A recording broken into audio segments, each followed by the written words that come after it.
अस्सलाम वालेकुम and good evening everybody, you watching news I with Mehar Abbasi. नाजरीन, जो केस बजाते खुद पिछले 25 सालों से अदालतों और मुतसिब इदारों में लगी शेल्फों और अलमारियों की खाक छान रहा है, वो आज अदालत उज़्मा में एक और केस में बतौर दलील पेश हुआ है।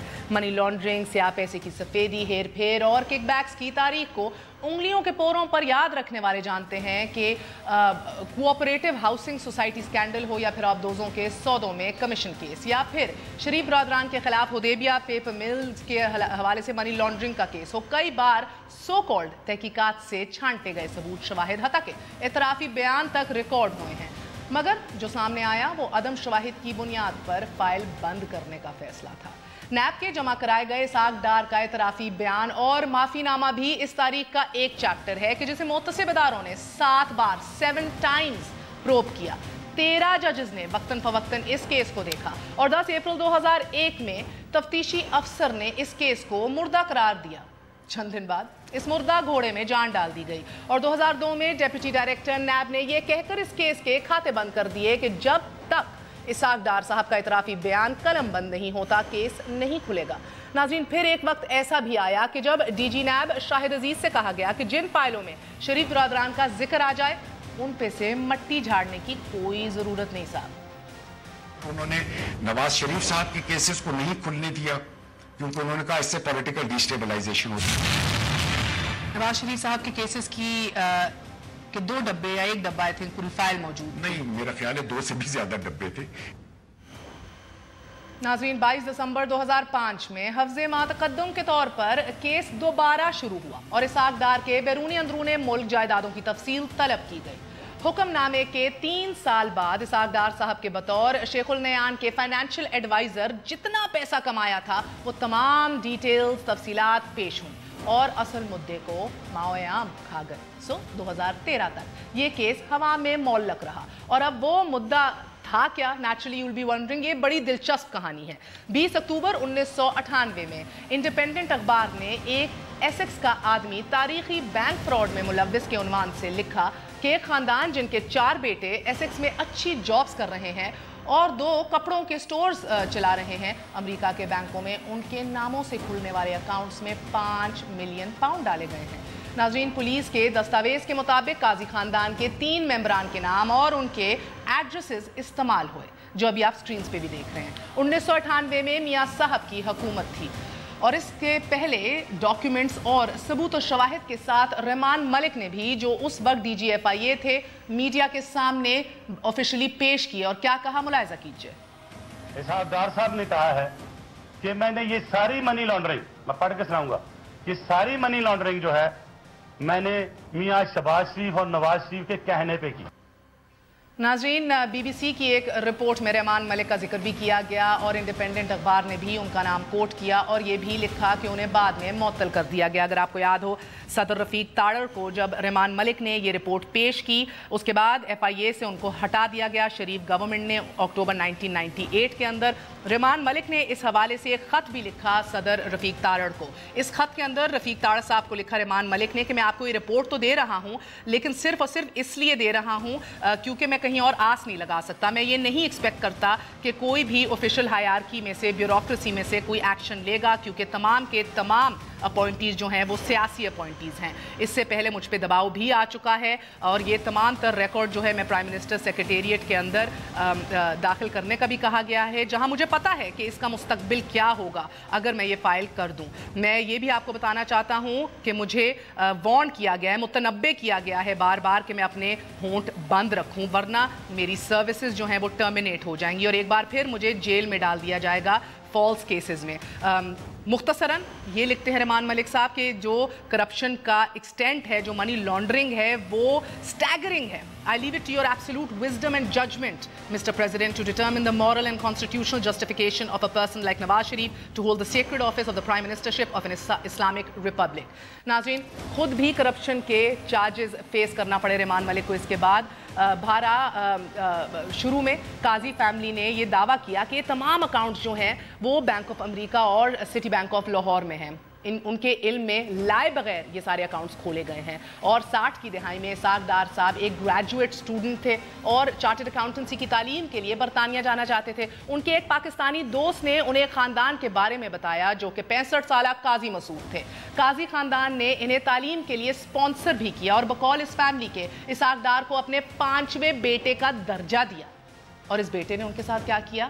بقول قاضی فیملی ان کے شناختی کارڈز لے کر ان کے نام پر جعلی اکاؤنٹس بنائے, ان کے دستخط کیے, ان کے ایڈریسز استعمال کیے اور شریف خاندان کے مبینہ کالے دھن کو تحفظ دیا.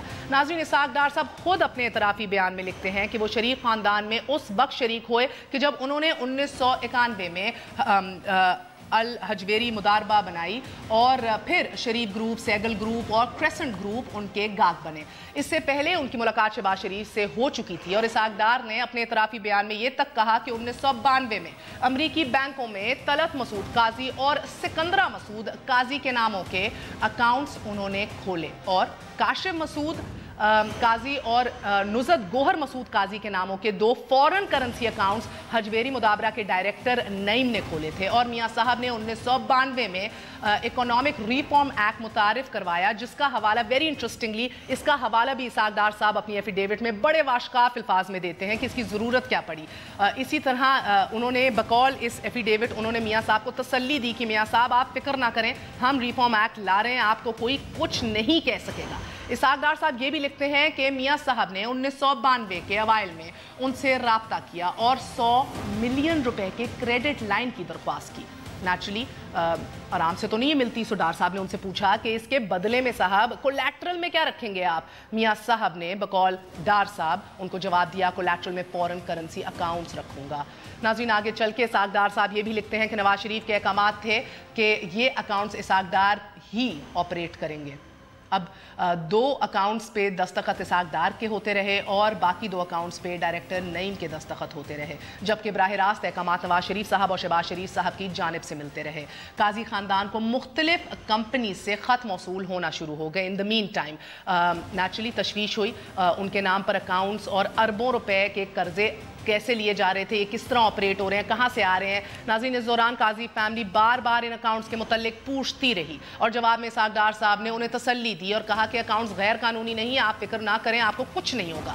قاضی فیملی نے وزیر اعظم پاکستان کے نام بھی ایک خط لکھا کہ جس کا متن یہ تھا کہ مسٹر پرائم منسٹر, ہم لنڈن میں مقیم عزت دار فیملی ہیں, صوم و صلات کے پابند بھی ہیں, میں 40 سال کے بعد ریٹائرڈ لائف گزار رہا ہوں. وزیر اعظم کے سو کالڈ فرنٹ مین اسحاق ڈار صاحب کا حوالہ ایک اور خط میں بھی وہ دیتے ہیں. وہ کہتے ہیں کہ ہمارے نام کا غلط استعمال کیا ہے, ہمیں تکلیف پہنچائی گئی ہے. اسحاق ڈار نے اپنے اعترافی بیان میں, ناظرین بیک ٹو دا ایفیڈیوٹ اگر آپ اس کو کھول کے دیکھیں, ہم جو آپ کو دکھا بھی رہے ہیں, یہ بھی ذکر کیا ہے کہ وہ ملے کیسے میاں صاحب سے. وہ کہتے ہیں گورنمنٹ کالج میں وہ میاں صاحب کے ہم جماعت تھے اور اس بات کی تصدیق یوں بھی کی جا سکتی ہے کہ 64 سے 66 تک گورنمنٹ کالج کی میاں صاحب کی ڈگری موجود ہے کہ جس میں انہوں نے 700 میں سے 340 نمبر یعنی کہ 2nd ڈویژن حاصل کی. ناظرین, اس بیان کے بعد اسحاق ڈار صاحب نے اپریل 2000 میں نیب میں معافی نامہ جمع کروا دیا کہ جس کے مطابق دفعہ 164 کا بیان ان سے زبردستی دباؤ میں لیا گیا. مگر قانون دان کا بہرحال یہ بھی ماننا ہے کہ دفعہ 164 کے بیان پر تو لوگ پھانسی بھی چڑھا دیے جاتے ہیں. پاکستان پیپلز پارٹی کے لطیف کھوسا کہتے ہیں کہ اسحاق ڈار صاحب سے کوئی زبردستی نہیں کی گئی اور 45 صفوں پر مبنی جو ان کا بیان ہے انہوں نے اپنی مرضی سے دیا ہے اور یہ بھی کہا کہ مجھے جہاں مرضی لے جانا چاہتے ہو لے جاؤ. اور شاید یہی وجہ ہے کہ اپوزیشن کے سوال نامے کے صفحہ 45 پہ اسحاق ڈار کو شریف فیملی کی مالی معاملات کا ماسٹر مائنڈ قرار دیا گیا ہے. اس تمام دورانیے میں قاضی فیملی کے مزاج میں بھی تھوڑی خاموشی آئی ہے. پاکستان کی سرزمین پر ایک جہاز اترا کہ جس میں قاضی خاندان کو بھرپور سرکاری پروٹوکول کے ساتھ خیر مقدم کیا گیا. ان دا ٹینیور آف میاں محمد Nawaz Sharif as prime minister, یہ بھی دستاویز آپ ابھی ٹیلی ویژن پہ دیکھ رہے ہیں. مگر یہ خاموشی تب ٹوٹی کہ جب قاضی فیملی کی طرف سے ایک خط موصول ہوا کہ جو تاریخ کا حصہ ہے کہ ہم نے جسے بیٹا بنایا, بیٹا مانا, اس نے اس فیملی کا ریپ کیا ہے. ناظرین, انڈیپینڈنٹ اخبار نے ایک بار پھر اس خط کا مواد شائع کیا ہے اور تازہ صورتحال یہ ہے کہ قاضی خاندان ایک بار پھر خاموش ہے. ہاں, البتہ پھلتے پھولتے کاروبار کے مالک ہیں اور ان کے اکاؤنٹس میں رپورٹڈلی اربوں روپے کا جو اضافہ ہو چکا ہے जिसकी कीमत शायद सिर्फ खामोशी ही है। एक वक्फा लेंगे, वक्फे के बाद लतीफ़ खोसा से बात करेंगे, साबिक गवर्नर पंजाब हैं, सीनियर रहनुमा पाकिस्तान पीपल्स पार्टी के। जानने की कोशिश करेंगे कि अगर ये तमाम तर कोअर्जन या दबाव के अंदर ही ये स्टेटमेंट इसहाक डार साहब की ली गई है, क्या मुश्किल है कि हम वेरीफाई करें इसका मटीरियल, क्योंकि सरकारी तहकीकात के मुताबिक 93 से जो शुरू हुई है ये वही मटीरियल है जो हमारे इदारों ने रिपोर्ट किया है, जो इनके बयान के अंदर ही है। After very short break stay with us, news आए।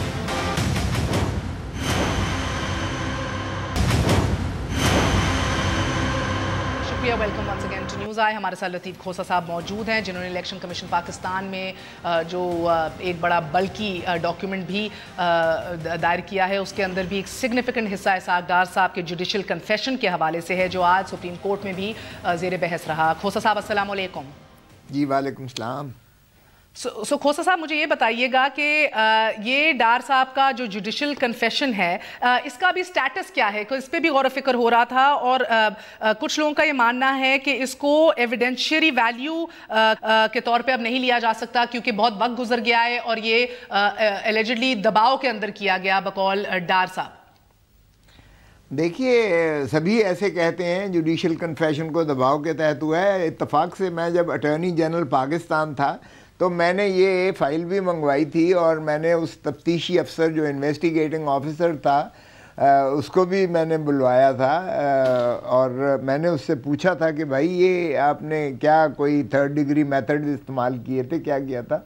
उसने हल्फ दे के मुझे कहा कि खोसा साहब, नवाज शरीफ साहब खुद चले गए जो है महलों में, और रेड कार्पेट पे चले गए सारे लेकर, और इसहाक डार साहब को छोड़ गए।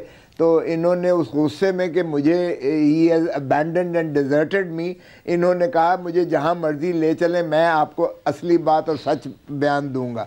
तो इन्होंने वहाँ जाकर जुडिशल कन्फेशन अपने वॉलंटरली जाकर किया, और उसकी देखिए, इसमें तो सभी बाद में मुकर जाया करते हैं, लेकिन बात ये है कि अब आप ट्रेल देखिए उस स्टेटमेंट की, जो है उसके जो मुंदरजात हैं उसको देखें कि उसमें अकाउंट नंबर्स दिए हुए हैं, काजी फैमिली के नाम 1046 करोड़ रुपया भेजा गया है, और उसके बाद जो है वो काजी फैमिली के बाद में उनके बयान हल्फी मौजूद हैं कि ना ये हमारा पैसा है, ना हमारी मर्ज़ी से ये जो है हमारे अकाउंट्स में भेजा गया है, और हमें ये फ्रेम अप करने की कोशिश की गई है। उनके स्टेटमेंट्स भी मौजूद हैं, जो बाद में ये बेनामी तौर पर इन्होंने हुदैबिया पेपर मिल्स के शेयर्स फ्लोट करके उसको ब्लैक मनी को वाइट करने के लिए बाद में इन्होंने ये इस्तेमाल किए। तो देखिए, अगर वो मुकरते भी हैं, इनहराफ भी करते हैं, तो कोई रॉकेट साइंस नहीं है कि आप वो उनको स्टेटमेंट्स में जो अकाउंट्स दिए हुए हैं उन अकाउंट्स की ट्रेल को ट्रैक करना, ये बैंकिंग ट्रांजैक्शन। अच्छा, दो चीजें ये आप बड़ी अहम बात पॉइंट आउट कर रहे हैं कि अकाउंट्स को ट्रैक किया जा सकता है, डिटेल्स को वापस निकाला जा सकता है, और ये पिटिशनर को भी करना चाहिए, इसकी रिक्वेस्ट डालनी चाहिए। मगर हम लोग बार बार कतरी के आने का जिक्र करते हैं, क्या किसी तरह काजी खानदान की तरफ से कोई नहीं आ सकता बात करने? क्या उनकी खामोशी और इस केस से दूर रहने की रिक्वेस्ट जो है उसको किस तरह समझा जाए सर? बिकॉज आज अदालत उज़्मा में भी ये बात की गई कि अपील दायर ना होने पर 1,40 करोड़ रुपए बाहर इस मुल्क से गया, इसके ऊपर अपील दायर नहीं होती, जबकि 2 जजेस में से दोनों के मुख्तलिफ मौक़िफ़ थे, 2 जजेस की राय मुख्तलिफ थी। क्या समझा जाए?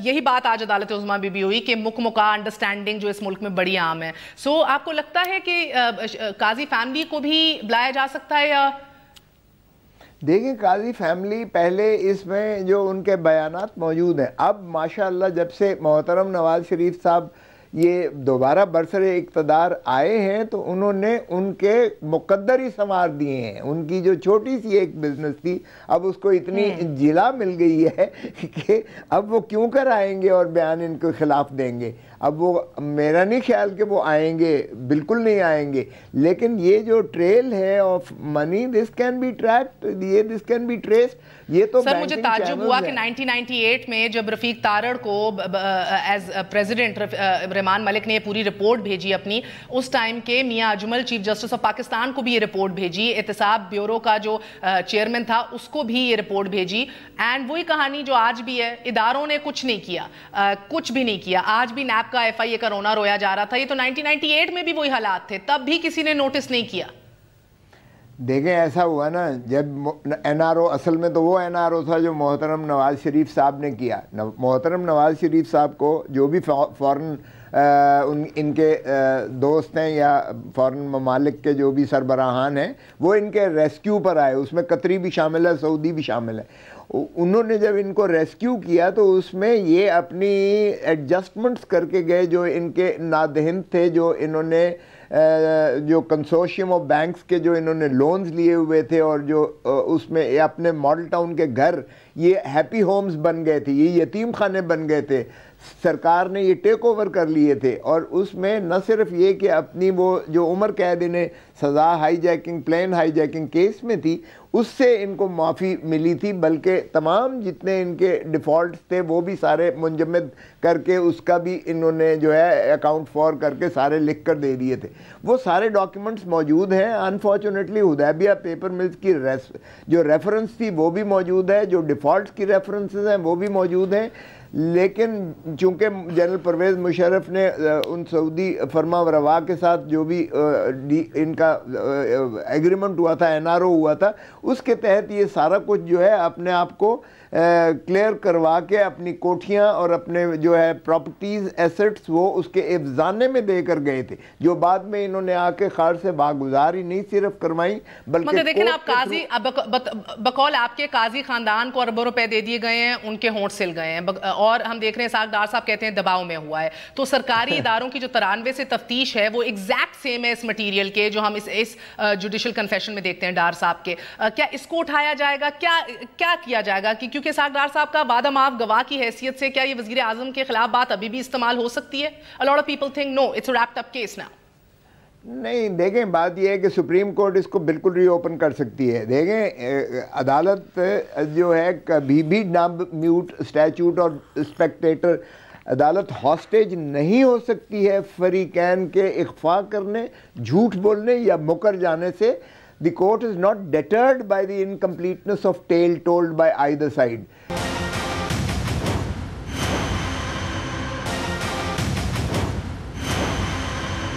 کہ اتنی دیر انتظار کیا. مخدوم علی خان وزیر اعظم کے وکیل نے کہا کہ شاہد حامد سمجھائیں گے, شاہد حامد نے کہا سلمان اکرم راجہ آئیں گے, حسن حسین کے وکیل وہ بتائیں گے. آج سلمان اکرم راجہ آئے اور انہوں نے کہا کہ آپ کیا ایکسپیکٹ کر رہے ہیں کہ 45 سالوں پہلے کی جو کہانی ہے وہ میں بتاؤں گا آپ کو, میرے پاس تو جواب نہیں ہے. تو یہ جو گیپس ہیں ان کو فل کرنے کے لیے پٹیشنر کا کام ہے. انہوں نے ججمنٹس کو بھی ریٹریٹ کیا کہ کس طرح بار ثبوت جو ہے وہ دونوں پہ, پٹیشنر اور جس کے اوپر الزام لگایا ہوا ہے اس کے اوپر آتی ہے. So do you think it's interesting, اس کو ایکسیپٹ کر لیا جائے گا کہ 45 ایئرز اولڈ سٹوری جواب ہمارے پاس نہیں ہے؟ اور بڑا ایک بھاری سوال کہ کیا آپ میاں شریف کی قبر کا احتساب کرنا چاہ رہے ہیں؟ We've heard this often enough sir, Peoples Party سے بھی, کہ ہمارے تو شہیدوں کی قبروں کے بھی احتساب ہوتے ہیں. دیکھیں میں حیرت ہوتی ہے کہ یہ شخص وزیر اعظم پاکستان ہے, کبھی یہ مردہ باپ کے پیچھے چھپتا ہے اور کبھی بیٹی اور بیٹوں کے پیچھے چھپتا ہے. مطلب یہ انسانیت سے بھی میں سمجھتا ہوں کہ زیب نہیں دیتی ہے. انسانیت موریلٹیز کی باتیں نہ کریں سر, قانون کی بات ہوگی اور فیصلہ آئے گا. So it's interesting. جی قانون کی بات بھی یہ ہے کہ مہر یہ کیس عمران اور نواز شریف کے درمیان نہیں ہے, معاف کیجیے گا, یہ کیس شیخ رشید اور نواز شریف کا نہیں ہے, یہ جماعت اسلامی اور PMLN کا نہیں ہے. یہ 22 کروڑ عوام اپنے بنیادی حق کو سپریم کورٹ سے, کون سی 22 کروڑ عوام جو بار بار بائی الیکشنز میں ان کو ووٹ ڈال رہی ہے؟ نہیں وہ چھوڑ دیں. اب اس وقت جو ہے ایشو پاناما لیک میں آیا ہے, یہ کسی سیاسی مخالف نے الزام نہیں لگایا ہے, اور یہ 22 کروڑ عوام کے جو ٹیکس ہیں, معاف کیجیے گا, یہ سارا نظام یہ ان کے پیسوں سے پر چلتا ہے اور وہ ان کو حق سر خالد عزیز ورسس اسٹیٹ, حاکم سعید کا جو کیس ہے حکیم سعید کا, اس کے اوپر اس کو آج کوٹ کیا سلمان اکرم راجہ نے. کہا بار ثبوت جو ہے اس کے حوالے سے ججمنٹ دلائی, اور نے کہا یہ جو گیپس رہ گئے ہیں اب یہ پٹیشنر کا بھی کام ہے کہ وہ انہیں فل کرے. مگر انٹرسٹنگلی جو دبئی سٹیل مل ہے اس کی لائبلٹی 15 ملین درہمز کی جو ہے, وہ نیگیٹو ایکوٹی جو ہے اس کا کوئی جواب نہیں تھا سلمان اکرم راجہ کے پاس. انہوں نے کہا I have no idea. جی کسی چیز کا بھی ان کے پاس, معاف کیجئے گا, کوئی جواب نہیں ہے. یہ قطری شہزادے کا خط آنا اور دوسرے خط میں کیش آ جانا, ये ऊँटों पर ही लाद के 22 मिलियन पहले लिए फिर रहे हैं, फिर वो 26 मिलियन हो जाता है लंदन में, वो ऊँट पे लेके जाते हैं। तो मगर इन गैप से अदालत क्या नतीजा अखज़ कर सकती है, क्योंकि वजीर आजम ने तो कहा था सबूतों के अंबार लगे हैं। यही तो चीज़ है, ये वो वसाइल हैं और हमारे पास तमाम सबूत हैं, और ये बात on the floor of the house पढ़ी लिखी तकरीर की गई वज़ीर आज़म साहब ने। अब देखें कानून शहादत में ये है, इससे इनहराफ वज़ीर आज़म पीछे नहीं हट सकते। ये कौम को खिताब करते हुए एक सॉलम अफर्मेशन जो है वो कौम के सामने दे गए हैं, पार्लियामान में दे गए हैं, और कानून शहादत ये कहता है कि बारो सबूत उस शख्स पर ही है जिसकी नॉलेज में है। देखें, अगर ये कलम मेरे है तो मैं ही जानता हूं कि ये मैंने किस पैसे से खरीदी है, बारे सबूत मुझ पर है कि मैं बताऊं। अगर आप मानते चले, हैं बहुत बहुत शुक्रिया। हमारे साथ लतीफ़ खोसा साहब मौजूद थे, कह रहे थे कि काजी फैमिली को भी बाय आउट आ गया, वो अब अपना चुप का रोज़ा नहीं तोड़ेंगे। दे आर वेरी फ्लुएंट, फलते फूलते बिजनेस के मालिक हैं, कोई दिलचस्पी अब इससे नहीं है जो फेक अकाउंट्स बने थे नहीं बने थे। इंशाल्लाह ताला कल आपको तफसील बताएंगे उस 100 पेज की रिपोर्ट जो रेमान मलिक साहब और दीगर तहकीकाती इदारों ने बनाई थी। शॉकिंग उसके अंदर इंकशाफात हैं। वेरी शॉर्ट ब्रेक, वक्फे के बाद आके आपको बताते हैं डोनाल्ड ट्रंप और मुस्लिम ममालिक के ऊपर अभी जो असरात हो रहे हैं और किस तरह मुस्लिम इत्तेहाद जो है खामोश है। Pakistan could be the next in line, what are we doing about it? Stay with us on news आई।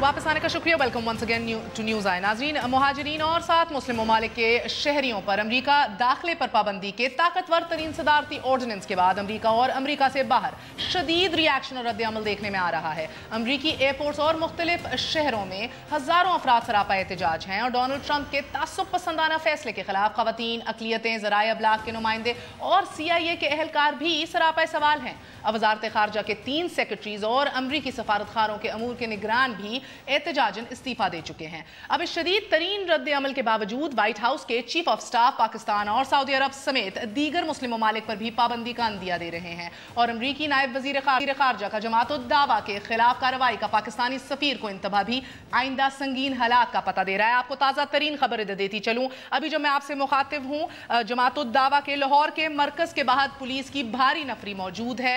हमारे रिपोर्टर भी उधर मौजूद हैं। जमात-उद-दावा ने उधर परचम तो लहरा दिए हैं, लेकिन अभी पूरे मरकज़ को पुलिस ने सराउंड किया हुआ है। उधर पुलिस की भारी नफरी मौजूद है। इस हवाले से आपको अपडेट भी करेंगे। लेकिन नाज़रीन, डोनाल्ड ट्रंप के इस सदारती हुक्मनामे के तहत मुहाजिरीन पर 120 दिन और शामी मुहाजिरीन पर गैर मुअय्यना मुद्दत के लिए और 7 मुस्लिम ममालिक के आम शहरियों पर 90 दिन के लिए पाबंदी आयद की गई है।